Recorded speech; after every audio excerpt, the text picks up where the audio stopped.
Friends, எல்லாரும் எப்படி இருக்கீங்க? நல்லா இருக்கீங்களா? இப்போ கூட அண்ணன் உங்களுக்கு ஒரு கதை சொல்லி தரட்டா? என்ன ஃப்ரெண்ட்ஸ், எல்லாத்துக்கும் பிடிச்ச கிறிஸ்மஸும் ரொம்ப பக்கத்தில் இருந்துச்சு. ஆனால் எல்லோரும் ரொம்ப ஜாலியாக இருப்பீங்க. அண்ணனும் ரொம்ப ஜாலியாக இருக்கேன். சரி, அந்த கதையோட தலைப்பு மானிடராய் பிறந்த இயேசு. இப்போ அந்த கதைக்குள்ளே போகலாமா? ஏஞ்சல்னு சொல்லி ஒரு பாப்பா இருந்தாலாம். அந்த பாப்பாவுக்கு கிறிஸ்மஸுக்கு முதல் நாள் ஒரு பெரிய சந்தேகம் ஒன்று வந்துச்சான். அது என்னென்னு நினைக்கிறீங்க? ஏசப்பா மனுஷனா ஏன் பிறக்கணும்? கடவுளாகவே இருந்து மனுஷங்கிட்ட பேசலாமேன்னு ஒரு சந்தேகம் ஒன்று வந்துச்சான். அதை நினச்சிக்கிட்டே அவள் வீட்டு ஜன்னல்கிட்ட போயிட்டே இருந்தாலாம். போகும்போது அதில் ஒரு மரத்தில் ஒரு குருவி ஒன்று இருந்துச்சான். அந்த குருவி குளிரில் நடுங்கிக்கிட்டே இருந்துச்சான். அதை பார்த்த ஏஞ்சலுக்கு பாவமே இந்த குருவி, இதுக்கு எதாவது ஹெல்ப் பண்ணணுமேன்ட்டு வேகமாக ஓடி போய் அவங்க வீட்டில் இருக்க கார் செட்டை ஓப்பன் பண்ணாலாம். அந்த குருவியும் கூப்பிட்டுக்கிட்டே இருந்தாலாம். அந்த குருவியும் அதை கேட்ட பாடு இல்லை. அதே மரத்தில் இன்னொன்று ஒரு குருவி ஒன்று பறந்து இருந்துச்சான். அதுவும் குளிரில் நடுங்கிக்கிட்டே இருந்துச்சான். அப்போ சுற்றி முற்றி பார்த்ததில் அந்த கார் செட்டு ஓப்பன் ஆகிறத பார்த்துட்டு அது பறந்து போய் லைட் வெளிச்சத்தில் போய் குளிர் காஞ்சிச்சான்.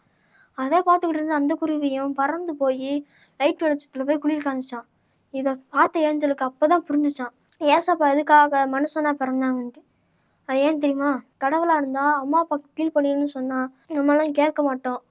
ஏன்னா அதே ஏசப்பா மனுஷனாக இருந்ததுனால ஏசப்பாவோட அம்மா அப்பாவுக்கு கீழ்ப்படிஞ்சு நம்மளுக்கு முன்மாதிரியாக நடந்துட்டு போயிருக்காங்க. அதனால் நம்மளும் ஏசப்பா போல் அம்மா அப்பாவுக்கு கீழ்ப்படியணும் ஃப்ரெண்ட்ஸ். அப்போ தான் ஏஞ்சலும் ஒரு தீர்மானம் எடுத்தாலும் எல்லாத்துக்கும் ஏசப்பா எதுக்காக மனுஷனாக பிறந்தாங்கன்னு சொல்கிறதுக்காக ஏஞ்சலும் அவங்க ஃப்ரெண்ட்ஸுக்கு சொல்கிறதுக்காக தீர்மானம் எடுத்தாலாம்.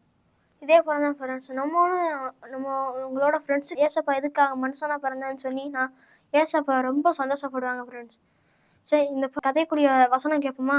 ஏதோ எல்லா ஜனத்துக்கும் மிகுந்த சந்தோஷத்தை உண்டாக்கும் நற்செய்தியை உங்களுக்கு அறிவிக்கிறேன். லூக்கா 2:10. சரி, இந்த கதைக்குரிய பாடல் கேட்போமா ஃப்ரெண்ட்ஸ்? ஜில் காற்றே கொஞ்சம் வீசு, மன்னவர் தூங்கட்டும் கொஞ்சம் வீசு. ஜில் காற்றே கொஞ்சம் வீசு, மன்னவர் தூங்கட்டும் கொஞ்சம் வீசு. உனக்காக பிறந்தவர் அவர் அல்லவோ, உன்னை படைத்தவர் அவர் அல்லவோ.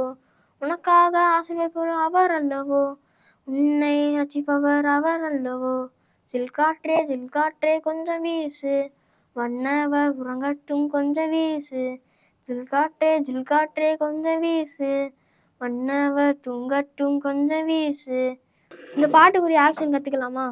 ஜில் காற்றே கொஞ்சம் வீசு, மன்னவர் உறங்கட்டும் கொஞ்சம் வீசு.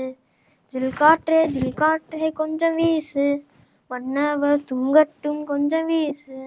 உனக்காக பிறந்தவர் அவர் அல்லவோ, உன்னையும் படைத்தவர் அவர் அல்லவோ. உனக்காக ஆசீர்வதிப்பவர் அவர் அல்லவோ, உன்னை ரட்சிப்பவர் அவர் அல்லவோ. ஜில் காற்றே கொஞ்சம் வீசு, மன்னவர் உறங்கட்டும் கொஞ்சம் வீசு. ஜில் காற்றே கொஞ்சம் வீசு, மன்னவர் உறங்கட்டும் கொஞ்சம் வீசு.